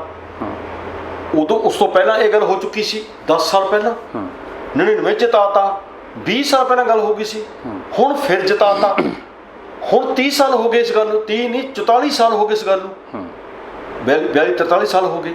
ਸੋ ਫਿਰ ਮੈਂ ਤਾਂ ਇਹ ਸਵਾਲ ਸਬਕਾ ਤੁਹਾਡੇ ਰਾਹੀਂ ਸਰਕਾਰ ਤੇ ਕਰਦਾ, ਅੱਜ ਵੀ ਕਹਿਣਾ ਕਿ ਅੱਜ ਵੀ ਜੇ ਬਹੁ ਗਿਣਤੀ ਜਿਹੜੇ ਸਰਕਾਰਾਂ 'ਚ ਵੀ ਬੈਠੇ ਨੇ ਇਸ ਮੁਕਾਬਲੇ ਨੂੰ ਕਿਸੇ ਤਰੀਕੇ ਇਲੀਗਲ ਮੰਨਦੇ ਨੇ ਜੀ, ਤਾਂ ਸਿਮਰਨਜੀਤ ਸਿੰਘ ਮਾਨ ਤਾਂ ਹਜੇ ਜਿਉਂਦਾ ਹੈ, ਉਹਦੇ ਤੇ ਇਨਕੁਆਇਰੀ ਖੋਲ੍ਹੋ, ਪ੍ਰੂਫ ਇਕੱਠੇ ਕਰੋ, ਫਾਈਲਾਂ ਉੱਥੇ ਨੇ। ਹਜੇ ਤਾਂ ਜਿਹੜਾ ਡੀਸੀ ਸਾਹਿਬ ਸੀ, ਭਾਵੇਂ ਉਹ ਰਿਟਾਇਰ ਹੋ ਗਏ ਨੇ, ਉਹ ਵੀ ਜਿਉਂਦੇ ਨੇ, ਗੋਸਲ ਸਾਹਿਬ। ਸੋ ਮੇਰੀ ਆਪਾਂ ਤਰਕ ਦੇ ਹਿਸਾਬ ਨਾਲ ਗੱਲ ਕਰੀਏ। ਤੇ ਦੂਜਾ ਇੱਕ ਹੋਰ ਗੱਲ, ਸੋਸ਼ਲ ਮੀਡੀਆ ਦੇ ਜਿਹੜੇ ਤੁਹਾਡੇ ਵਿਰੋਧੀ ਨੇ, ਭਾਵੇਂ ਉਹ ਜਾਂ ਕਿਸੇ ਪਾਰਟੀ ਦੇ ਰੂਪ ਦੇ ਵਿੱਚ ਹੋਣ, ਗਰਾਊਂਡ ਲੈਵਲ ਤੇ ਹੋਣ, ਸੋਸ਼ਲ ਮੀਡੀਆ ਤੇ ਹੋਣ, ਉਹ ਕਹਿੰਦੇ ਕਿ ਵੀ ਸੈਂਟਰ ਦੀ ਸਰਕਾਰ ਤਾਂ ਮੰਨਦੀ ਨਹੀਂ। ਤੁਸੀਂ ਵੀ ਜ਼ਿਕਰ ਕੀਤਾ, ਸੈਂਟਰ ਦੇ ਵਿੱਚ ਬੈਠੀ ਕੋਈ ਵੀ ਹਕੂਮਤੀ ਧਿਰ ਇਹ ਗੱਲ ਮੰਨਦੀ ਨਹੀਂ ਕਿ ਸ਼ਹੀਦ ਭਗਤ ਸਿੰਘ ਸ਼ਹੀਦ ਨੇ। ਕਿਤਾਬਾਂ ਦੇ ਵਿੱਚ CBSE ਬੋਰਡ ਦੀਆਂ ਜਿਹੜੀਆਂ ਕਿਤਾਬਾਂ ਨੇ 10ਵੀਂ ਤੱਕ ਦੀਆਂ, ਉਹਨਾਂ 'ਚ ਵੀ ਅੱਤਵਾਦੀ ਲਿਖਿਆ ਹੋਇਆ। ਦੋ ਗੱਲਾਂ ਨੇ, ਉਹ ਕਹਿੰਦੇ ਕਿ ਫਿਰ ਸਿਮਰਨਜੀਤ ਸਿੰਘ ਮਾਨ ਦੀ ਪਾਰਟੀ ਵੀ ਨਹੀਂ ਮੰਨਦੀ ਹੈਗੀ, ਇਹ ਤਾਂ ਵੀ ਸੈਂਟਰ ਦਾ ਏਜੰਡਾ ਹੀ ਅੱਗੇ ਵਧਾ ਰਹੇ ਨੇ। ਦੇਖੋ, ਇਹ ਗੱਲ ਜਿਸ ਤਰ੍ਹਾਂ ਤੁਸੀਂ ਸਵਾਲ ਦੇ ਰੂਪ 'ਚ ਕਿਹਾ, ਇਹ ਤਾਂ ਹਰ ਇੱਕ ਨੂੰ ਲੱਗੇਗਾ ਵੀ ਇਹ ਇੱਕੋ ਹੀ ਹੈ। ਅਸੀਂ ਇਸ ਤੋਂ ਅਗਲੀ ਗੱਲ ਕਹਿੰਦੇ ਹਾਂ, ਅਸੀਂ ਕਹਿੰਦੇ ਹਾਂ ਕਿ ਜਿਹੜੇ ਬੰਦੇ 84 'ਚ ਸ਼ਹੀਦ ਕੀਤੇ ਨੇ, ਉਸ ਤੋਂ ਬਾਅਦ ਸੈਂਟਰ ਤਾਂ ਉਹਨਾਂ ਨੂੰ ਵੀ ਅੱਤਵਾਦੀ ਮੰਨਦੀ ਹੈ। ਸਾਡੀ ਉਹਨਾਂ ਨਾਲ ਮੇਲ, ਅਸੀਂ ਤਾਂ ਉਹਨਾਂ ਨੂੰ ਫੋਲੋ ਕਰਦੇ ਹਾਂ।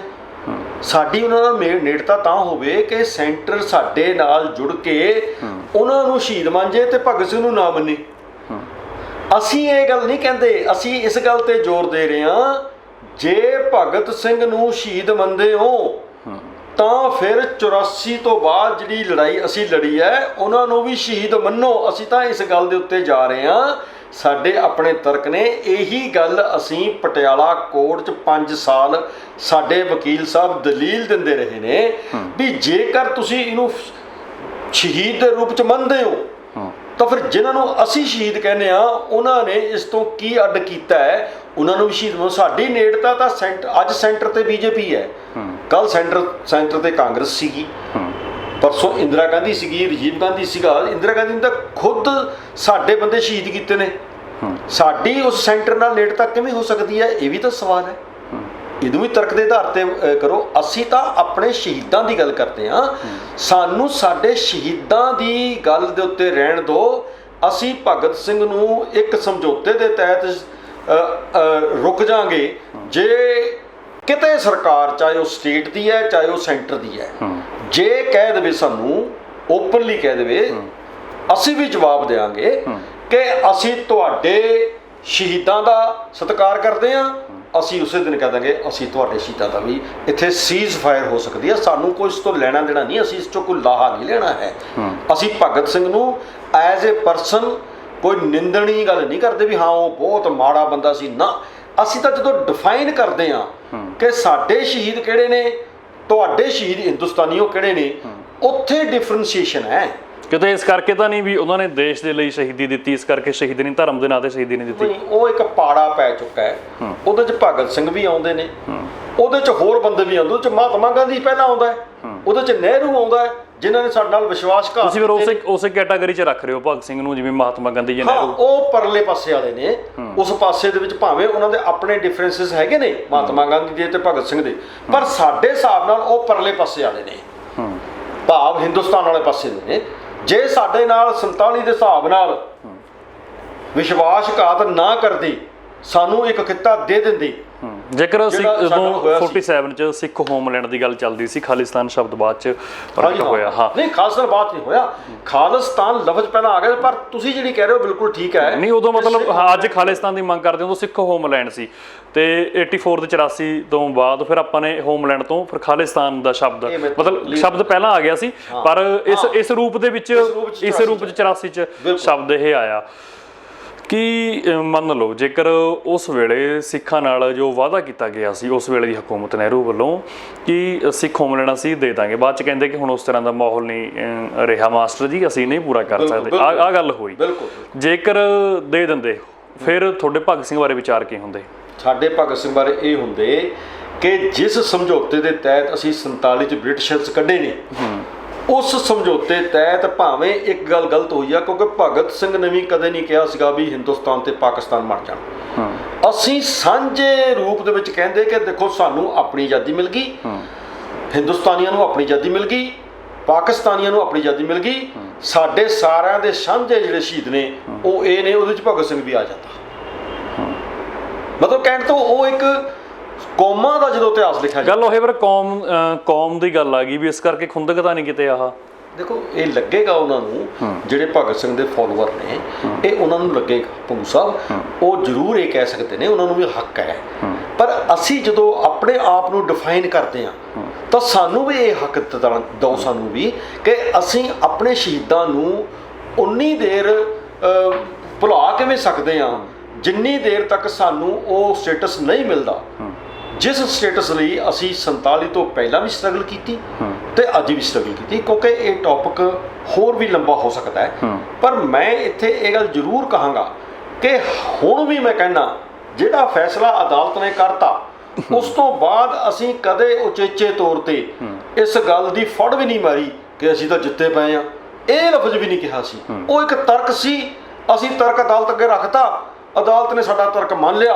ਉਸ ਤੋਂ ਬਾਅਦ ਇੱਕ ਵੀ ਸਟੇਟਮੈਂਟ ਸਿਮਰਨਜੀਤ ਸਿੰਘ ਮਾਨ ਦੀ ਦਿਖਾ ਦਿਓ ਜਿਹੜਾ ਉਚੇਚੇ ਤੌਰ ਤੇ ਅਸੀਂ ਕਦੇ ਭਗਤ ਸਿੰਘ ਦੇ ਬਾਰੇ 'ਚ ਕਿਸੇ ਪ੍ਰੈਸ ਕਾਨਫਰੰਸ 'ਚ ਗਿਆ ਹੋਵੇ। ਇਹ ਸਾਨੂੰ ਸਾਡੇ ਮੂੰਹ 'ਚ, ਮੈਂ ਹੁਣ ਤੁਹਾਨੂੰ ਸਾਫ਼ ਕਹਿ ਦਿੰਦਾ, ਸੈਂਟਰ ਗੌਰਮੈਂਟ ਦੀ ਅੱਜ ਦੀ ਜਿਹੜੀ ਭਾਜਪਾ, ਜਿਹੜੇ ਆਹ ਨੇ ਆਪਣੇ ਬਾਦਲ ਵਾਲੇ, ਆਪ ਵਾਲੇ ਤੇ ਕਾਂਗਰਸ, ਇਹਨਾਂ ਦੇ ਪਿੱਛੇ ਬੈਠੇ ਨੇ ਕਿਸੇ ਨਾ ਕਿਸੇ ਰੂਪ 'ਚ ਕਾਮਰੇਡ, ਇਹਨਾਂ ਲੋਕਾਂ ਨੇ ਏਕਾ ਕਰਕੇ ਸਾਡੇ ਵਿਰੁੱਧ ਜਿਹੜੀ ਇੱਕ ਆਹ ਮੂਵਮੈਂਟ ਚਲਾਈ ਹੈ ਨਾ, ਇਹ ਜ਼ਰੂਰ ਮੈਂ ਤੁਹਾਡੇ ਮਾਧਿਅਮ ਰਾਹੀਂ ਬੇਨਤੀ ਕਰਨਾ ਚਾਹੁੰਦਾ ਕਿ ਇਸ ਤਰ੍ਹਾਂ ਨਾਲ ਅਸੀਂ ਜਿਹੜੇ 40 ਸਾਲ ਤੋਂ 43 ਸਾਲ ਤੋਂ 78 ਤੋਂ ਲੈ ਕੇ ਤੁਰੇ ਆਉਂਦੇ ਆ ਨਾ, ਫਿਰ ਦਬਦੇ ਅਸੀਂ ਵੀ ਨਹੀਂ ਨਾ। ਅਸੀਂ ਕਹਿੰਦੇ ਆ ਕਿ ਭਗਤ ਸਿੰਘ ਵਾਲੇ ਦੱਬਣ, ਪਰ ਸਾਡਾ ਜਿਹੜਾ ਹੁਣ ਪਾੜਾ ਹੈ ਪਾਰ ਤੇ ਉਰਾਰ ਵਾਲਾ, ਉਹ ਹੁਣ ਬਰਕਰਾਰ ਹੀ ਰਹੂਗਾ। ਜਦੋਂ ਵੀ ਗੱਲ ਚੱਲੂਗੀ, ਉਚੇਚੇ ਅਸੀਂ ਚਲਾਉਂਦੇ ਨਹੀਂ, ਜਦੋਂ ਗੱਲ ਚੱਲੇਗੀ ਸਾਨੂੰ ਇਹ ਗੱਲ ਡਿਫਾਈਨ ਕਰਨੀ ਪਏਗੀ। ਕਿਉਂਕਿ ਮੀਡੀਆ ਦਾ ਯੁੱਗ ਹੈ, ਨਾਲ ਦੀ ਨਾਲ ਜੇ ਅਸੀਂ ਚੁੱਪ ਕਰਦੇ ਹਾਂ ਉਹ ਕਹਿਣਗੇ ਹੁਣ ਡਰ ਗਏ। ਮਹਿੰਦਰਪਾਲ ਜੀ, ਮੇਰਾ ਆਖਰੀ ਸਵਾਲ, ਤੁਸੀਂ ਵੀ ਕਿਹਾ ਕਿ ਸਾਰੀਆਂ ਜਿਹੜੀਆਂ ਸ਼ਕਤੀਆਂ ਨੇ ਇਕੱਠੇ ਹੋ ਕੇ ਤੁਹਾਡੇ ਦੁਆਲੇ ਨੇ, ਤੁਸੀਂ ਦਬਦੇ ਨਹੀਂ। ਇਸ ਜੋ ਡਿਬੇਟ ਹੈ, ਤੁਸੀਂ ਵੀ ਮੰਨਿਆ ਕਿ ਸਮਾਂ ਠੀਕ ਨਹੀਂ ਸੀ ਇਸ ਡਿਬੇਟ ਦਾ ਜੋ ਗੱਲ ਕੀਤੀ ਗਈ। ਦੂਜੇ ਪਾਸੇ ਤੁਸੀਂ ਸੈਂਟਰ ਦੀ ਗੱਲ ਕੀਤੀ, ਸੈਂਟਰ ਤਾਂ ਦੇਖੋ ਹਮੇਸ਼ਾ ਚਾਹੁੰਦਾ ਕਿ ਕੋਈ ਵੀ ਖਿੱਤੇ ਦੇ ਲੋਕ ਨੇ ਉਹ ਆਪਸ ਦੇ ਵਿੱਚ ਜੁੰਡੋ ਜੁੰਡੀ ਹੋਈ ਜਾਣ, ਸਾਡੇ ਅਸੀਂ ਕੀ ਕਰਦੇ ਹਾਂ ਸਾਡੀ ਨੀਤੀਆਂ ਵੱਲ ਦੇਖਣ ਦਾ, ਪਰ ਧਿਆਨ ਤਾਂ ਆਪਾਂ ਰੱਖਣਾ ਨਾ। ਹੁਣ ਇਸ ਡਿਬੇਟ ਦੇ ਵਿੱਚੋਂ ਪੰਜਾਬ ਦੇ ਲੋਕਾਂ ਦਾ ਕੀ ਭਲਾ ਹੋ ਸਕਦਾ, ਉਹ ਤਾਂ ਆਪਾਂ ਦੇਖੋ ਹੈ ਨਾ, ਹੈ ਹੀ ਨਹੀਂ ਭੰਗੂ ਸਾਹਿਬ। ਹਾਂ ਨਹੀਂ ਬਣ ਗਈ, ਹੁਣ ਤਾਂ ਮੀਡੀਆ ਨੇ ਬਣਾਤੀ ਡਿਬੇਟ, ਬਣਾਤੀ ਗਈ ਹੈ ਮੀਡੀਆ ਬਣਾਤੀ। ਅਸੀਂ ਜਦੋਂ ਬਣਾ ਦਿੱਤੀ ਗਈ ਹੈ, ਅਸੀਂ ਆਪਣਾ ਪੱਖ ਜੇ ਨਹੀਂ ਰੱਖਦੇ ਤਾਂ ਅਸੀਂ ਬਿਨਾਂ ਕੁਝ ਕੀਤੇ, ਪਰ ਤੁਸੀਂ ਸਮੇਟ ਸਕਦੇ ਸੀ ਇਸ ਗੱਲ ਨੂੰ, ਸਮੇਟ ਸਕਦੇ ਸੀ ਇਸ ਗੱਲ ਨੂੰ। ਜਿਵੇਂ ਮੰਨ ਲਓ ਇੱਕ ਨਿੱਜੀ ਟੀਵੀ ਚੈਨਲ ਉੱਤੇ ਇਮਾਨ ਸਿੰਘ ਮਾਨ ਵੱਲੋਂ ਉਹ ਚਿੱਠੀ ਲਿਖਣ ਦੀ ਜੋ ਫਿਰ ਗੱਲ ਆਈ, ਜੇਕਰ ਉਹ ਗੱਲਾਂ ਨਾ ਵਿੱਚ ਜੁੜਦੀਆਂ ਕਿ ਆਪਣਾ ਅਜਾਇਬ ਘਰ ਦੇ ਵਿੱਚ ਫੋਟੋ ਹਟਾਈ ਜਾਵੇ, ਜੇਕਰ ਉਹ ਗੱਲਾਂ ਹਾਂ ਚਿੱਠੀ ਨਹੀਂ ਹੈ, ਮੈਮੋਰੰਡਮ, ਅਸੀਂ ਇਹ ਗੱਲ ਨੂੰ ਹੋਰ ਸਪਸ਼ਟ ਕੀਤਾ ਹੈ ਵੀ ਜੇਕਰ ਅਸੀਂ ਇੱਕ ਧਿਰ ਦੇ ਤੌਰ ਤੇ ਆਪਣੇ ਆਪ ਨੂੰ ਲੋਕਾਂ ਸਾਹਮਣੇ ਸਪਸ਼ਟ ਕਰ ਰਹੇ ਹਾਂ ਤਾਂ ਸਾਡੇ ਤੇ ਕੱਲ ਲੋਕ ਇਹ ਸਵਾਲ ਕਰਨਗੇ ਵੀ ਫਿਰ ਜਿਹਨੂੰ ਤੁਸੀਂ ਨਾਸਤਕ ਕਹਿੰਦੇ ਹੋ। ਨਹੀਂ, ਜੋ ਮਤਲਬ ਇਹਦੇ ਚੋਂ ਤੁਹਾਡੇ ਮੈਮੋਰੰਡਮ ਜੀ ਇੱਕੋ ਲਾਈਨ ਸਿੱਧੀ ਸਪਸ਼ਟ ਨਿਕਲੀ ਕਿ ਫੋਟੋ ਹਟਾਈ ਜਾਵੇ ਉੱਥੋਂ, ਵੀ ਜੇਕਰ ਨਾ ਉਹ ਮੈਮੋਰੰਡਮ ਦਿੱਤਾ ਜਾਂਦਾ, ਨਾ ਫੋਟੋ ਹਟਾਉਣ ਦੀ ਗੱਲ ਆਉਂਦੀ, ਤਾਂ ਫਿਰ ਚੈਪਟਰ ਕਲੋਜ਼ ਹੋ ਸਕਦਾ ਸੀ। ਇਹ ਨਹੀਂ, ਉਹ ਤਾਂ ਇੰਟਰਰਿਲੇਟਡ ਨੇ, ਕੋਈ ਸੈਪਰੇਟ ਨਹੀਂ ਹੈ ਉਹ ਚਿੱਠੀ, ਉਹ ਮੈਮੋਰੰਡਮ ਕੋਈ ਸੈਪਰੇਟ ਨਹੀਂ ਹੈ। ਅਸੀਂ ਤਾਂ ਆਪਣਾ ਇੱਕ ਸਵਾਲ ਹੀ ਰੱਖਿਆ ਹੈ ਜੀ ਮੰਗ ਦੇ ਰੂਪ 'ਚ, ਜੇਕਰ ਅਸੀਂ ਆਸਤਕ ਲੋਕਾਂ ਦਾ ਇੱਥੇ ਇੱਕ ਅਜਾਇਬ ਘਰ ਬਣਾਇਆ ਹੈ ਤਾਂ ਕਿਰਪਾ ਕਰਕੇ ਸਾਨੂੰ ਦੱਸਿਆ ਜਾਵੇ ਕਿ ਫਿਰ ਉਸ ਅਜਾਇਬ ਘਰ ਦੇ ਵਿੱਚ ਨਾਸਤਕ ਲੋਕਾਂ ਦਾ ਵੀ ਲਾਇਆ ਜਾਊਗਾ। ਇਹ ਤਾਂ ਹੁਣ ਦੇਖਦੇ ਹਾਂ ਵੀ SGPC ਕੀ ਜਵਾਬ ਦਿੰਦੀ ਹੈ, ਅਸੀਂ ਉਹਦੇ ਹਿਸਾਬ ਨਾਲ ਕਰਾਂਗੇ। ਪਰ ਸਾਡਾ ਇੱਕ ਗੱਲ ਮੈਂ ਇੱਥੇ ਸਪਸ਼ਟ ਕਰਨਾ ਚਾਹੁੰਦਾ, ਸਾਡੀ ਕੋਈ ਇੰਟੈਂਸ਼ਨ ਕਿਸੇ ਖੁਣਸ ਦੇ ਵਿੱਚ ਆ ਕੇ ਸਰਦਾਰ ਭਗਤ ਸਿੰਘ ਜੀ ਬਾਰੇ ਮਾੜਾ ਕਹਿਣ ਦੀ ਨਹੀਂ ਹੈ। ਅਸੀਂ ਜਦੋਂ ਡਿਬੇਟ ਹੁੰਦੀ ਹੈ ਵਿਵੇਕ ਦੇ ਹਿਸਾਬ ਨਾਲ, ਉਹਦੇ ਹਿਸਾਬ ਨਾਲ ਆਪਣੇ ਆਪ ਨੂੰ ਸਪਸ਼ਟ ਕਰਦੇ ਹਾਂ। ਜੇਕਰ ਉਸ ਸਪਸ਼ਟਤਾ ਦੇ ਵਿੱਚ ਕਿਸੇ ਨੂੰ ਲੱਗਦਾ ਹੈ ਕਿ ਅਸੀਂ ਕਿਸੇ ਨੂੰ ਨੀਵਾਂ ਦਿਖਾਉਂਦੇ ਹਾਂ ਜਾਂ ਕਿਸੇ ਨੂੰ ਅਸੀਂ ਉਹਨਾਂ ਦੀ ਭਾਸ਼ਾ ਵਿੱਚ ਨਫ਼ਰਤ ਕਰਦੇ ਹਾਂ, ਐਸੀ ਸਾਡੀ ਭਾਵਨਾ ਨਾ ਕਦੇ ਰਹੀ ਹੈ ਨਾ ਕਦੇ ਹੋਈ। ਮੈਂ ਭਗਤ ਸਿੰਘ ਨੂੰ ਪਹਿਲਾਂ ਵੀ ਇੱਕ ਡਿਬੇਟ ਵਿੱਚ ਕਹਿ ਚੁੱਕਾ, ਮੈਂ ਭਗਤ ਸਿੰਘ ਨੂੰ ਇੱਕ ਕ੍ਰਾਂਤੀਕਾਰੀ ਮੰਨਦਾ, ਉਹ ਕ੍ਰਾਂਤੀਕਾਰੀ ਸੀ, ਉਹ ਰਹੇਗਾ। ਪਰ ਸਾਡੇ ਨਾਲ ਜਿਹੜੇ ਉਹਦੇ ਵਖਰੇਵੇਂ ਨੇ, ਆਪਾਂ ਪਿਛਲੇ ਕਈ ਮਿੰਟਾਂ 'ਚ ਇਹ ਗੱਲ ਕਰ ਰਹੇ ਹਾਂ, ਉਹ ਸਾਡੇ ਕਿਹਨਾਂ ਆਧਾਰ ਤੇ ਵਖਰੇਵੇਂ ਨੇ ਉਹ ਬਰਕਰਾਰ ਰੱਖਦਿਆਂ ਹੋਇਆਂ ਵੀ ਮੈਂ ਉਹਨੂੰ ਇੱਕ ਕ੍ਰਾਂਤੀਕਾਰੀ ਦੇ ਰੂਪ ਦੇ ਵਿੱਚ ਮਾਨਤਾ ਦਿੰਦਾ। ਜੀ ਬਿਲਕੁਲ। ਪਰ ਛੋੜੋ ਜਾਂਦੇ ਜਾਂਦੇ ਇੱਕ ਵਾਰ ਫਿਰ ਮੈਂ, ਹਕੂਮਤ ਕੋਈ ਰਾਜ ਕਰੇ ਸੈਂਟਰ ਦੇ ਵਿੱਚ, ਉਹ ਚਾਹੁੰਦੇ ਆ ਕਿ ਅੰਬਾਲੇ ਦੇ ਨੇੜੇ ਜੋ ਸ਼ੰਭੂ ਹੈ ਪੰਜਾਬ ਦੇ ਵਿੱਚ, ਸ਼ੰਭੂ ਤੋਂ ਪਾਰ ਦੇ ਜੋ ਲੋਕ ਨੇ ਉਹ ਇੱਧਰ ਨਾ ਦੇਖਣ ਸਾਡੇ ਵੱਲ, ਅਸੀਂ ਕੀ ਕਰ ਰਹੇ ਹਾਂ ਕੀ ਨਹੀਂ, ਆਪਸ ਦੇ ਵਿੱਚ ਹੀ ਲੜੀ ਜਾਣ। ਆਪਾਂ ਨੇ ਉਹਨਾਂ ਦੀ ਵਿਚਾਰਧਾਰਾ ਨੂੰ ਸਮਝ ਕੇ ਪੰਜਾਬ ਨੂੰ ਇਕਜੁੱਟ ਕਰਨਾ ਸੀ ਪੰਜਾਬ ਦੇ ਹੱਕਾਂ ਦੇ ਲਈ। ਪਰ ਹੁਣ ਕਿਤੇ ਨਾ ਕਿਤੇ ਦੇਖੋ ਜਿਹੜੀ ਸਿਆਸੀ ਪਾਰਟੀਆਂ ਨੇ ਇਹਨਾਂ ਦੇ ਆਪਣੀ ਬਿਆਨਬਾਜ਼ੀਆਂ ਕਰਕੇ ਧੜੇ ਬਣ ਗਏ ਲੋਕਾਂ 'ਚ, ਤੇ ਜਿਵੇਂ ਤੁਹਾਡੇ ਫੋਲੋਵਰ ਨੇ, ਇੱਧਰ ਭਗਤ ਸਿੰਘ ਦੇ ਫੋਲੋਵਰ ਨੇ, ਉਹ ਸੋਸ਼ਲ ਮੀਡੀਆ ਤੇ ਹੁਣ ਤੱਕ ਆਪਸ ਦੇ ਵਿੱਚ ਲੜੀ ਜਾਂਦੇ ਨੇ। ਇਹ ਲੜਾਈਆਂ ਫਿਰ ਵੱਡੇ ਰੂਪ ਦੇ ਵਿੱਚ ਪੈਦਾ ਹੋਣਗੀਆਂ। ਚਾਹੀਦਾ ਤਾਂ ਇਹ ਸੀ ਕਿ ਸਾਰੇ ਜੇਕਰ ਇਕਜੁੱਟ ਹੋਣ, ਇੱਕ ਮਤ ਹੋਣ। ਇਹਦਾ ਜਵਾਬ ਤਾਂ ਪੰਗੂ ਸਾਹਿਬ ਮੇਰੇ ਕੋਲ ਇਸ ਵਕਤ ਇਹ ਹੈ, ਰੱਬ ਕਰੇ ਕਦੇ ਅਸੀਂ ਜਿਹੜੀਆਂ ਧਿਰਾਂ ਅੱਜ ਦੂਰ ਦੂਰ ਲੱਗ ਰਹੀਆਂ, ਇੱਕ ਦੂਜੇ ਦੇ ਵਿਰੋਧੀ ਲੱਗ ਰਹੀਆਂ, ਕਿਤੇ ਟੇਬਲ ਤੇ ਬੈਠ ਕੇ ਕਿਸੇ ਸਮਝੌਤੇ ਤੇ ਆ ਜਾਈਏ। ਅਸੀਂ ਉਸ ਟੇਬਲ ਤੇ ਬੈਠਣ ਨੂੰ ਤਿਆਰ ਹਾਂ, ਪਰ ਇੱਜ਼ਤ ਦੇ ਨਾਲ ਜੇ ਕੋਈ ਬੁਲਾਏਗਾ ਤਾਂ, ਕਿਉਂਕਿ ਇੱਜ਼ਤਾਂ ਦੇਖੋ ਕੋਲ ਅਧਿਕਾਰ ਨਹੀਂ ਹੈ ਕਿ ਅਸੀਂ ਸਾਰੀਆਂ ਧਿਰਾਂ ਨੂੰ ਇਕੱਠੇ ਕਰੀਏ, ਨਾ ਸਾਡੇ ਕਹਿਣ ਤੇ ਕਿਸੇ ਨੇ ਆਉਣਾ। ਇੱਜ਼ਤਾਂ ਬੜੀ ਵੱਡੀ ਦਿੱਤੀ ਲੋਕਾਂ ਨੇ ਸੰਗਰੂਰ ਤੋਂ, ਦੇਖੋ। ਹਾਂ ਉਹ ਤਾਂ ਹੈ ਸਾਡੇ ਕੋਲ, ਉਹਦੇ ਸਿਰ ਤੇ ਹੀ ਅਸੀਂ ਜਾ ਕੇ ਬੋਲਣਾ। ਬਿਨਾਂ ਉਸ ਇੱਜ਼ਤ ਦੇ ਤਾਂ ਕੋਈ ਵੀ ਬੰਦਾ, ਕਿਉਂਕਿ ਮੈਨੂੰ ਲੱਗਦਾ ਤੁਸੀਂ ਦੇਖੋ ਕਿ ਤੁਸੀਂ ਵੀ ਨਹੀਂ ਕਿਹਾ ਹੋਊਗਾ ਕਿ ਤੁਸੀਂ ਵੀ ਜ਼ਿਕਰ ਕੀਤਾ ਸੀ ਕਿ ਵਿਧਾਨ ਸਭਾ ਦੀ ਚੋਣ ਤੋਂ ਇੱਕਦਮ ਬਾਅਦ ਇਦਾਂ ਦਾ ਮਾਹੌਲ ਇੱਕ ਬਣ ਜਾਊਗਾ ਕਿ ਸਰਦਾਰ ਮਾਨ ਸਿੰਘ MP ਮੈਂਬਰ ਪਾਰਲੀਮੈਂਟ। ਮੈਨੂੰ ਲੱਗਦਾ ਨਹੀਂ ਕਿ ਥੋੜੇ ਸਮੇਂ ਦੇ ਵਿੱਚ ਕਿਹਾ ਹੋਊਗਾ ਆਹ ਗੱਲ ਕਿਸੇ ਨੇ, ਪਰ ਲੋਕਾਂ ਨੇ ਸਿਰ ਮੱਥੇ ਕਬੂਲ ਕੀਤੇ। ਬਿਲਕੁਲ ਅਸੀਂ ਇਹਦਾ ਬਹੁਤ ਸ਼ੁਕਰੀਆ ਅਦਾ ਕਰਦੇ ਹਾਂ ਲੋਕਾਂ ਦਾ ਤਾਂ, ਪਰ ਇਹ ਜਿਹੜਾ ਸਾਰਾ ਵਾਕਿਆ ਵਾਪਰਿਆ ਨਾ, ਇਹਦੇ ਕਰਕੇ ਹੀ ਉਹ ਧਿਰਾਂ ਇਕੱਠੀਆਂ ਹੋ ਗਈਆਂ ਵੀ ਸਾਡਾ ਤਾਂ ਇੱਕ ਦੂਜੇ ਨਾਲ ਲੈਣ ਦੇਣ ਹੋ ਜਾਊਗਾ ਜੋ ਅਸੀਂ ਸੋਚਦੇ ਹਾਂ। ਤੁਸੀਂ ਟ੍ਰੈਪ 'ਚ ਫਸ ਗਏ ਧਿਰਾਂ ਦੇ। ਨਹੀਂ, ਇਹ ਟ੍ਰੈਪ 'ਚ ਨਹੀਂ, ਅਸੀਂ ਜਾਣਦੇ ਹਾਂ ਟ੍ਰੈਪ 'ਚ ਉਹ ਹੁੰਦਾ ਪੰਗੂ ਸਾਹਿਬ, ਜਿਹੜਾ ਬੰਦਾ ਜਾਣਦਾ ਨਾ ਹੋਵੇ ਤੇ ਅਫਸੋਸ ਪ੍ਰਗਟ ਕਰੇ ਵੀ ਅਸੀਂ ਕੀ ਕਹਿ ਬੈਠੇ ਹਾਂ। ਸਾਨੂੰ ਤਾਂ ਅੱਜ ਵੀ ਮੈਂ ਬੇਨਤੀ ਕਰਦਾ, ਸਾਨੂੰ ਨਾ ਛੇੜੋ।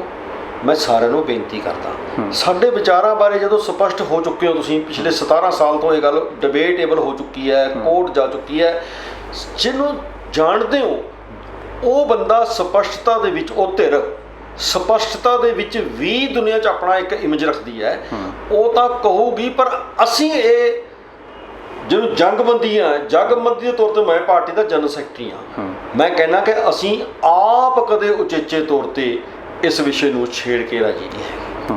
ਪਰ ਜੇ ਕੋਈ ਕਹੇਗਾ ਅਸੀਂ ਉਹੀ ਜਵਾਬ ਦੇਵਾਂਗੇ ਜੋ ਥੋੜਾ ਸਪਸ਼ਟ ਹੈ, ਸਾਨੂੰ ਜੋ ਲੱਗੂਗਾ ਕਿ ਲੌਜੀਕਲੀ ਸਾਨੂੰ ਦੇਣਾ ਚਾਹੀਦਾ। ਬਿਲਕੁਲ ਜੀ। ਪ੍ਰੋਫੈਸਰ ਸਾਹਿਬ ਬਹੁਤ ਬਹੁਤ ਸ਼ੁਕਰੀਆ ਗੱਲਬਾਤ ਦੇ ਲਈ, ਧੰਨਵਾਦ ਤੁਹਾਡਾ, ਤੁਸੀਂ ਸਮਾਂ ਕੱਢਿਆ ਆਪਣੇ ਕੀਮਤੀ ਸਮੇਂ ਦੇ ਵਿੱਚੋਂ। ਤੁਹਾਡਾ ਬਹੁਤ ਸ਼ੁਕਰੀਆ ਜੀ। ਦੋਸਤੋ, ਮੇਰੇ ਨਾਲ ਜੁੜੇ ਹੋਏ ਸੀ ਪ੍ਰੋਫੈਸਰ ਮਹਿੰਦਰਪਾਲ ਜੀ। ਜੋ ਤੁਹਾਡੇ ਸਵਾਲ ਸੀ ਸਾਨੂੰ ਆਏ ਸੀ, ਅਸੀਂ ਇਕੱਲਾ ਸਵਾਲ ਉਹ ਸਾਰਾ ਡਿਸਕਸ ਕੀਤਾ। ਮਹਿੰਦਰਪਾਲ ਜੀ ਨੇ ਆਪਣਾ ਪੱਖ ਰੱਖਿਆ, ਤੁਸੀਂ ਸੁਣਿਆ। ਸੁਣ ਕੇ ਤੁਹਾਡੇ ਕੀ ਵਿਚਾਰ ਨੇ, ਕੀ ਤੁਹਾਡੀ ਫੀਡਬੈਕ ਹੈ, ਤੁਸੀਂ ਹਰ ਵਾਰ ਦੀ ਤਰ੍ਹਾਂ ਕਮੈਂਟ ਬਾਕਸ ਦੇ ਵਿੱਚ ਆਪਣਾ ਕਮੈਂਟ ਜ਼ਰੂਰ ਭੇਜੋ, ਤੇ ਤੁਸੀਂ ਜੁੜੇ ਰਹੋ ਤੁਹਾਡੇ ਆਪਣੇ ਚੈਨਲ ਲੋਕਰਾਣ ਪੰਜਾਬੀ ਨਾਲ। ਧੰਨਵਾਦ।